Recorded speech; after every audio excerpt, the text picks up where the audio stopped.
இன்றைக்கி வந்து நம்ம குஸ்கா பண்ணுறது எப்படின்னு பார்ப்போம்.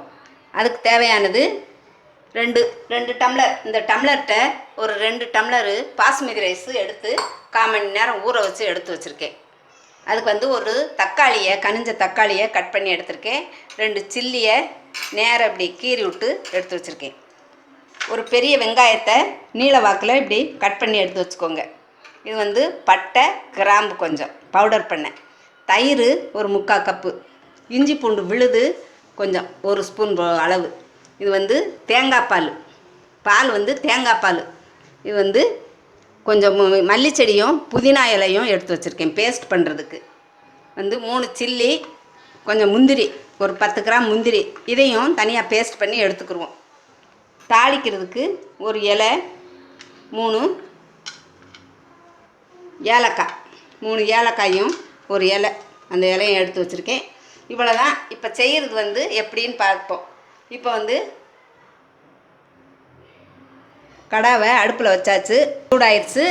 இப்போ வந்து இந்த பட்டை, கிராம்பு, இந்த அன்னாச்சிப்பூ இதை கொஞ்சம் லைட்டாக ஃப்ரை பண்ணி எடுத்துக்கிடுவோம். நல்லா சூடாக்கி எடுத்து பவுடர் பண்ணுறதுக்காக லைட்டாக ஃப்ரை பண்ணி பவுடர் பண்ணிக்கிடுவோம். காயாமல் இருந்துச்சுன்னா கொஞ்சம் பவுடர் பண்ணுறதுக்கு கஷ்டமாக இருக்கும். அதனால் அதை காயறதுக்காகத்தான் இதில் வச்சு லைட்டாக இப்படி ஃப்ரை பண்ணுறது.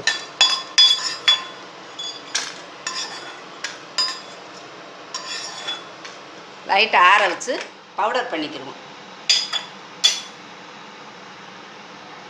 இப்போ வறுத்த ஐட்டம் அந்த கிராம்பையும் பட்டையும் ஆற வச்சு பொடி பண்ணியாச்சு. சும்மா 2 கப்பு இருக்கிறதுனால சுருக்கமாக தான் போட்டிருக்கேன். அடுத்து வந்து முந்திரியையும் இந்த சில்லியையும் பேஸ்ட் பண்ணிக்கிடுவோம். இது ரெண்டையும் இப்போ பேஸ்ட் பண்ணி எடுத்துக்குவோம். 3 சில்லியையும் ஒரு 7-8 முந்திரியையும் போட்டு பேஸ்ட் பண்ணி எடுத்தாச்சு. ரொம்ப நைஸாக வேண்டாம், சும்மா குறப்பாக இருந்தால் போதும். அடுத்து வந்து புதினா, மல்லி, இது ரெண்டையும் நம்ம பேஸ்ட் பண்ணி எடுத்துக்கிடுவோம். இதையும் பேஸ்ட் பண்ணிக்கிடுவோம். ரெண்டையும் ஒன்றாவே போட்டு பேஸ்ட் பண்ணி எடுத்துக்கிடுவோம். பாருங்கள், மல்லியையும் புதினாயையும் பேஸ்ட் பண்ணி வச்சாச்சு. இதையும் இதில் எடுத்து வச்சுருவோம். பேஸ்ட் பண்ணியாச்சு. அடுத்து வந்து நம்ம எப்படி செய்கிறதுன்னு பார்ப்போம். இப்போ குக்கரை அடுப்பில் வச்சுருக்கேன், கொஞ்சம் சூடாகட்டும். அடுப்பில் வச்சாச்சு, குக்கர் சூடாயிடுச்சு. இப்போ வந்து நம்ம ஆயில் விட்டுக்குருவோம்.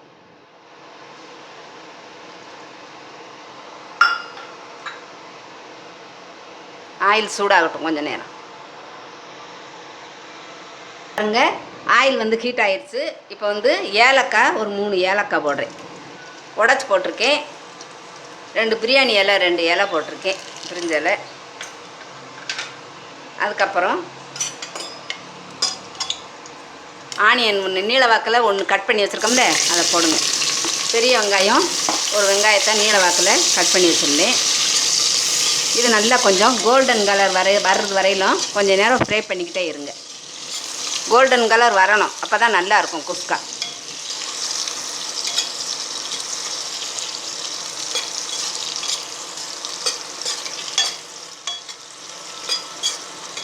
எவ்வளோக்கு அளவு ஃப்ரை பண்ணுறோமோ அந்த அளவுக்கு நம்மளுக்கு நல்ல வாசனையாக இருக்கும்.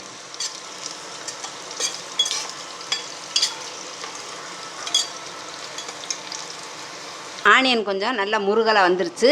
இந்த ஸ்டேஜில் நம்ம கொஞ்சம் இஞ்சி பூண்டு பேஸ்ட் போட்டுக்குருவோம். நான் 2 கப்பு ரைஸ் இருக்கிறதுனால இவ்வளோ போடுறேன், பார்த்து போட்டுக்கோங்க. நீங்கள் எவ்வளவு ரைஸ் வைக்கீங்களோ அதுக்கு தகுந்த மாதிரி அளவுகளை போட்டுக்கோங்க.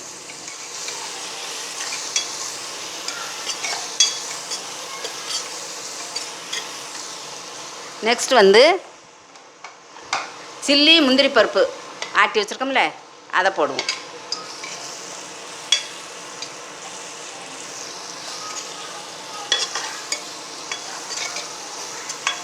அதுக்கடுத்து புதினாவும் மல்லிச்செடி, மல்லி இலையும் பேஸ்ட் 2 பேஸ்ட் பண்ணதை போடும். நல்லா கொஞ்சம் நேரம் ஃப்ரை ஆகட்டும்.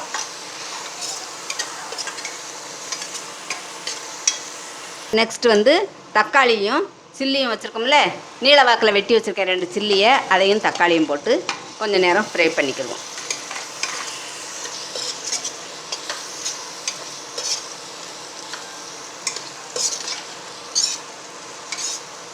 இதுக்கப்புறம் ஒரு பட்டை இது பட்டையும் கிராம்பும் பொடி பண்ணி வச்சுருக்கோம், ஃப்ரை பண்ணி அதை போட்டுக்குவோம். நான் ரைஸு சுருக்கமாக எடுத்துருக்கிறதுனால எல்லாம் சுருக்கமாக போட்டிருக்கேன். நீங்கள் அளவு எவ்வளோ எடுக்கீங்களோ அதுக்கு தகுந்த மாதிரி எடுத்துக்கோங்க. நான் 2 கப்புக்கு வேண்டிய இதை போடுறேன்.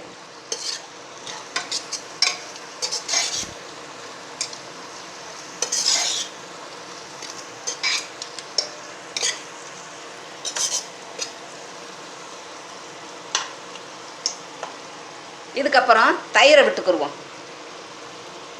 தயிர் 3/4 கப்பு எடுத்து வச்சுருக்கேன்.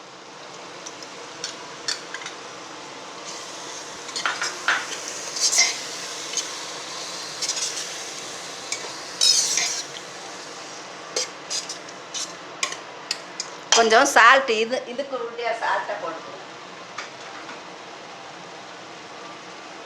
இதுக்கு கொஞ்சம் சால்ட் போடணும், அதை கொஞ்சம் போட்டுக்குவோம். சால்ட் போட்டுக்குவோம்.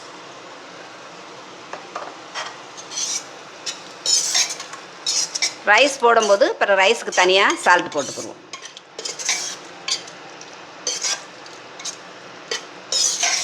மொத்தமாக போட்டோம்னா சால்ட்டு அவ்வளோவா பிடிக்காது. அதனால் இதுக்கு தனியாக அந்த ரைஸ் போடும்போது அதுக்கு தனியாக சால்ட் மட்டும் கவனமாக போட்டுக்கோங்க. கொஞ்சம் நேரம் அப்படியே இருக்கட்டும், ஒரு 2 நிமிஷம் அடுப்பில் அப்படியே இருக்கட்டும். இந்த ஸ்டேஜில் இப்போ தண்ணியை எவ்வளோ ஊற்றணும்னு கணக்கு சொல்கிறேன். இது 2 கப்பு ரைஸ், அப்போதே சொல்லியிருக்கேன். இந்த டம்ளர்கிட்ட 2 கப்பு ரைஸ் எடுத்திருக்கேன். இதுக்கு ஒரு 4 கப்பு வைக்கணும். நம்ம கொஞ்சம் கோகனட் மில்க் வச்சுருக்கேன், தேங்காய் பால் ஒரு 3/4 கப்பு இருக்குது.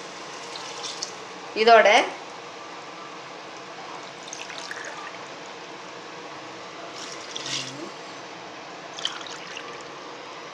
2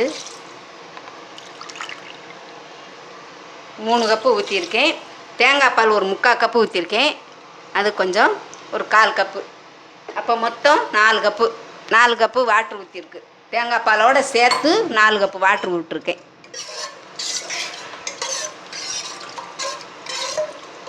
இது கொஞ்சம் கொதிக்கவும் நம்ம ரைஸை போடுவோம்.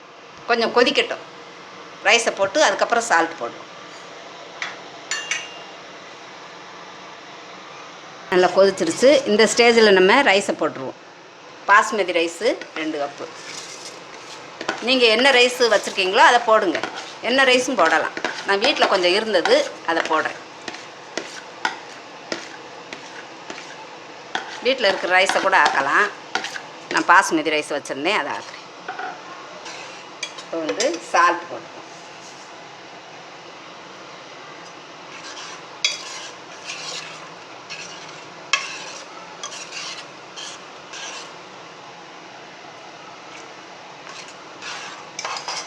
சால்ட்டு நல்லா கவனமாக போட்டுக்கோங்க.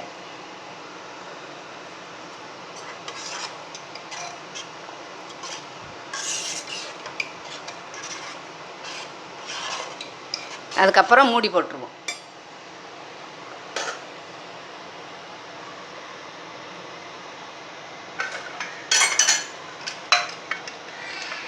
மூடியை போட்டுருவோம்.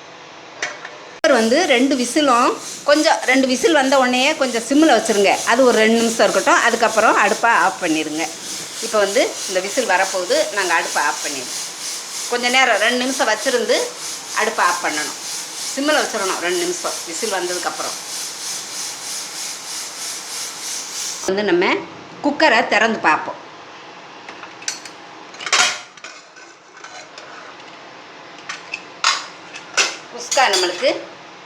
குஸ்கா நம்மளுக்கு ரெடி. பார்த்தீங்களா, அருமையாக இருக்கும். இப்படி ஒரு தாம்பழத்தில் போட்டு கிண்டி விட்டு ஆற வச்சு எடுத்து வச்சுக்கோங்க. நல்லா அருமையாக இருக்கும்.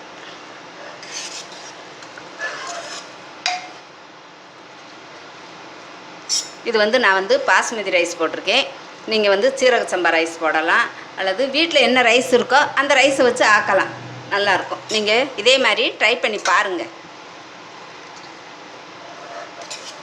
இப்படி நல்லா கிண்டி விட்டு ஆற வச்சு எடுத்து சாப்பிடுங்க. இதோட தயிர் பச்சடி, புதினா சட்னி வச்சு சாப்பிடுங்க, ரொம்ப அருமையாக இருக்கும். இதே மாதிரி நீங்களும் வீட்டில் செய்து சாப்பிட்டு பார்த்துட்டு உங்கள் ஃபீட்பேக்கை எழுதி அனுப்புங்க. நன்றி.